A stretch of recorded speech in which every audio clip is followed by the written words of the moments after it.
You know him, and he's a longtime friend of the Surf Channel. He's known as the novelty surfer, but he's also a champion for addiction recovery. Please welcome the YouTube sensation, Ben Gravy. You! What's up, Spadone? Oh, are we on right now? I think so. I'm sorry, you were lagging a little. I was like, oh. Uh-oh. I guess I gotta start off by saying longtime fan, watching the progression of the van get better and better is really cool. You and Jordan living in there together still? Thanks a lot, dude. Yeah, I mean, it has been such a journey with that thing, like from getting it and just having it completely hollowed out metal to what it is today. It's like, yeah. I honestly don't even think of it as the same vehicle, but Jordan is absolutely never living in it. Yeah. She made it one half of one night sleeping in a Walmart parking lot. Oh man, that's not even far from home either. No, not Walmart. at all. Well, that was my test run too, and she almost did it. I was thinking about making a van life. I got this old like GMC bus, and it's like a little schoolie, a little short bus. I was thinking about just gutting it, putting a couple couches in there. Dude, yeah. Charge it. All right, so I have a question about you and Kelly Slater. So he invited you to the surf ranch, but you haven't heard back from him. What's going on? All right, so yeah, I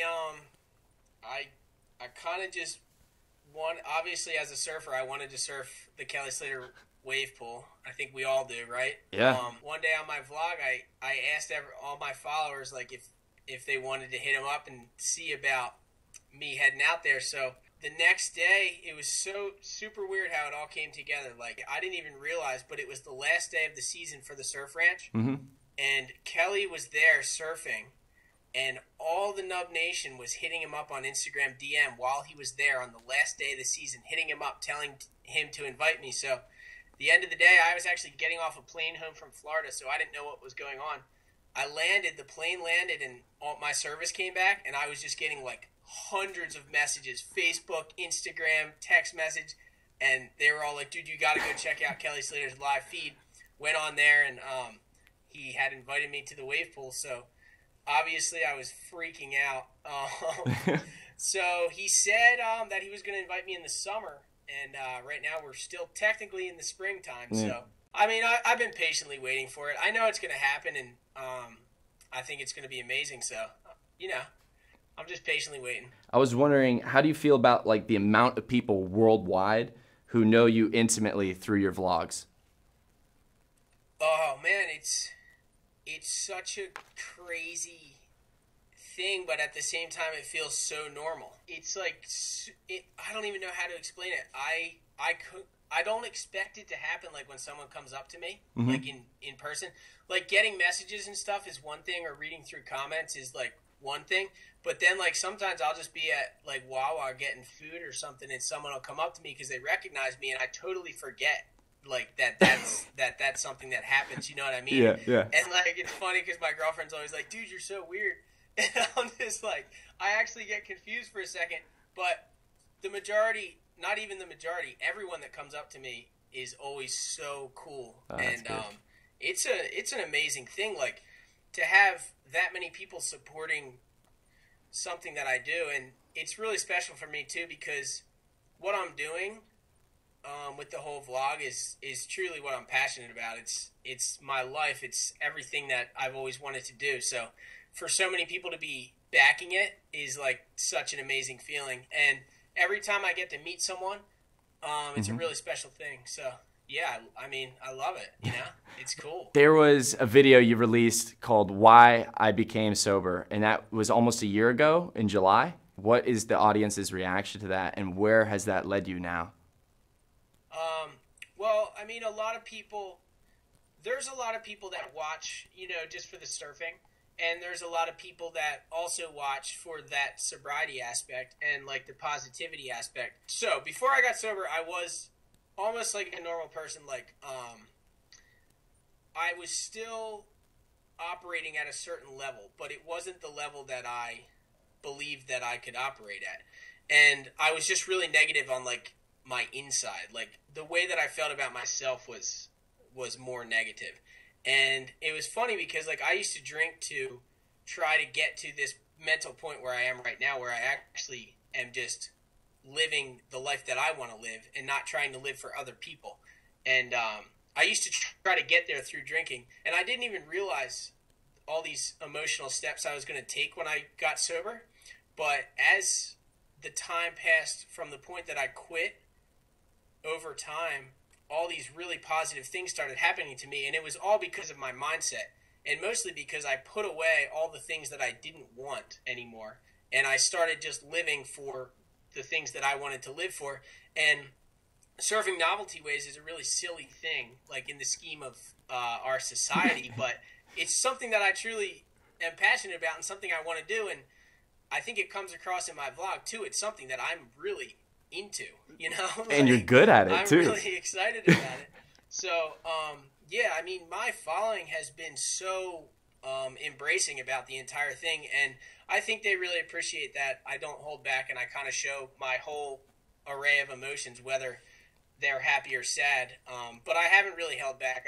I've just let it all go, and at the end of the day, I think that's important for people to see, that other people are human too, because as a society, it's tough for us to. A lot of people try not to show like that, their weaknesses, and Yeah. I don't think there's anything wrong with that.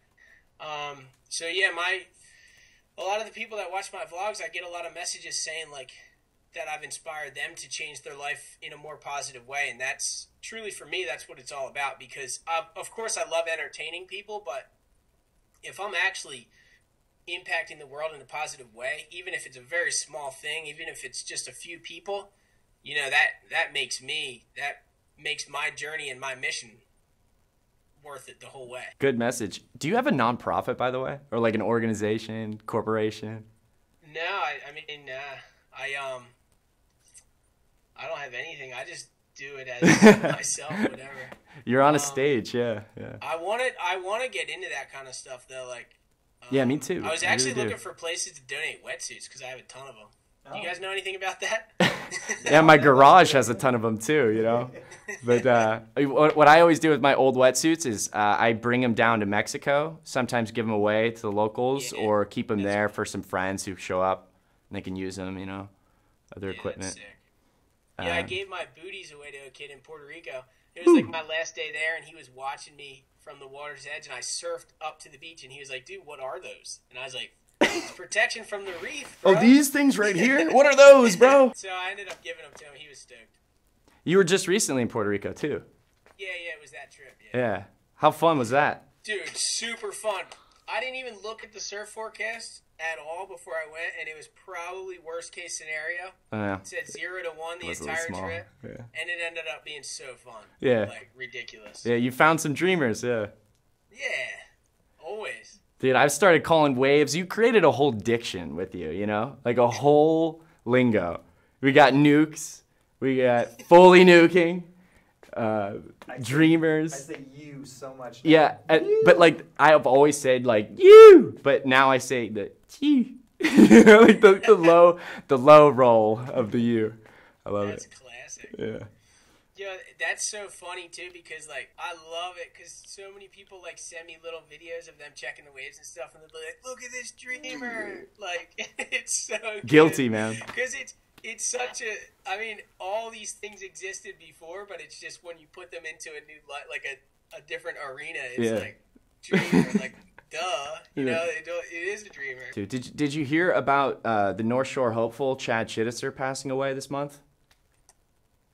Yeah, man, that was pretty heavy. I didn't actually know him, but a lot of my friends were friends with him, and Yeah. I saw a lot of posts and stuff. But that's pretty sad. He was really young. Back I in think he your was even younger than me. yeah, back in your competitive days, did you ever surf with him? Chad used to surf the NSSA Nationals like at the same time that I was there, but I feel like I never actually surfed against him. He was always there though. He's like in that age range. Dying young is always such like a strange thing to me, where I feel like there's like this ceiling at the age of 27, 28, 29 that a lot of people just need to break through and pass that, and it's all coasting from there. Maybe I'm just 24 years old and being hopeful, you know. What a grom! Look at you, dude. Yeah. I mean, like one of of the things that I feel like I've discovered through like sobriety is that it's kind of never over, you know, like it's always gonna be, you're always gonna have challenges in your life. Like when I was heavily drinking, I was always like, it's done, like my surf career's over, like I blew it, like I didn't have a sponsor at the time, and I was looking for so much outside, I don't know what the word is, but I wanted like outside validation for me to become something that I wanted to become. But for some reason, when I got sober, it kind of helped me just realize that everything comes from within, you know, and like age isn't even, there is no age, you know what I mean? Like you can be eternally stoked for your whole life. There's no number can stop that, you know? I feel like I'm on the up and up for being eternally stoked. I know you're already there. But there is no there. That's the thing. Yeah. We're still climbing. Once you realize that journey that you're on is the destination, then you've got it. Right. You know? Because there's nowhere to go. And that's like anticipation can destroy things. I try not to anticipate too much, because like when I was a kid, I remember going to Disney World and like my parents were like, "We're going to Disney World. It's going to be the best." And I got there and I was like, "What is this?" Like in my eyes, that wasn't the best, you know? And I was just a grom. I was like 8 years old. Ben, with the drug-aware Margaret River Pro that just happened, the death of Chad Chittister, the opening film for Andy Irons' new movie, what's something that you could tell our followers and your followers, some advice about addiction recovery? Yeah, so, I mean, as far as addiction, you know, it doesn't discriminate. Anybody can become an addict, and, I mean, I think some people are naturally, you know, more, maybe even born addicts, but maybe more inclined to becoming addicts. But right. Yeah, it's a serious problem in our country, and I think becoming globally, drug addiction and alcohol abuse. But like, I think it comes down to your ability to see value within yourself, and it's when you're in that place. And I know I was there, like when I used to heavily binge drink, I was in that place where I felt like I wasn't of value to anyone. And it's a hard place to come back from, but the things that I started seeing in my life was the fact that I am worthy of being happy. And I think that's something that a lot of addicts struggle with. And of course there's the chemical dependency, but one of the main things that you can get past is the spiritual part of it.